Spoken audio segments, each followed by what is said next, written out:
no fleeting glimpse. All hope is bleeding from this shell. The wolves are snapping out all sides. Oh, okay, here we go. I'm just busting out a whole section right now. So, I just basically brought along all of my favorite Judas Priest records.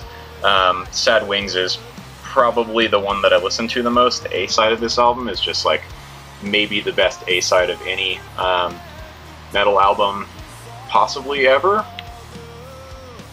I can't think of anything else right now, but having Victim of Changes, The Ripper, and then Dreamer Deceiver and Deceiver on this one side, you know, if I only have 18 minutes or whatever to devote to listening to a record, more often than not it's going to be that, and it also gives you the good chance to scream things at the top of your lungs along to a record, which is always really fun. And I'm just going to kind of go through some of these. The Sinner, or Sin After Sin, sorry. This is one of my favorites too. It's right after Sad Wings, so it's a little bit like that, but it's also just kind of like sort of bizarre and kind of a unique record in their catalog in its own way. And I like that one a lot too. Sometimes this one's my favorite.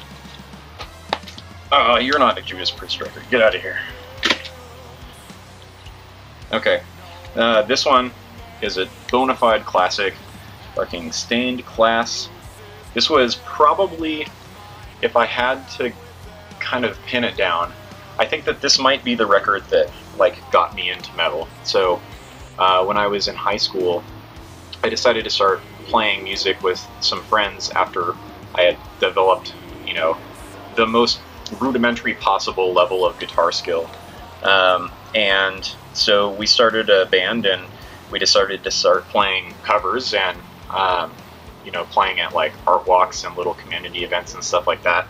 And one of the things that the other gal that was a guitar player in the band, one of the things that she was really into was Judas Priest and Ozzy solo stuff, as well as like Pantera and you know, Black Sabbath and stuff. But really the record that stuck with me that she showed me was this one.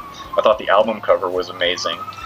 You know, if you have to pin it back to one place, I think even more so than Black Sabbath's debut record, this is really sort of the moment where I think metal takes form and crystallizes and hardens into this fucking metallic image that you see here on the cover. It's really perfect and one of the best records, I think, in the entire canon. Obviously, both of these are stone cold classics, and for an album, or for albums being like, you know, sort of later in their career from where they started, both of these are just incredible, have great songwriting and amazing guitar solos, amazing leads, amazing Rob Halford delivery. I especially love the song The Sentinel from this one, and I love the characters on these things, you know. The eagle screaming for vengeance, and then the Metallion from the cover of Defenders of the Faith. The guy that was doing the art for these is just awesome.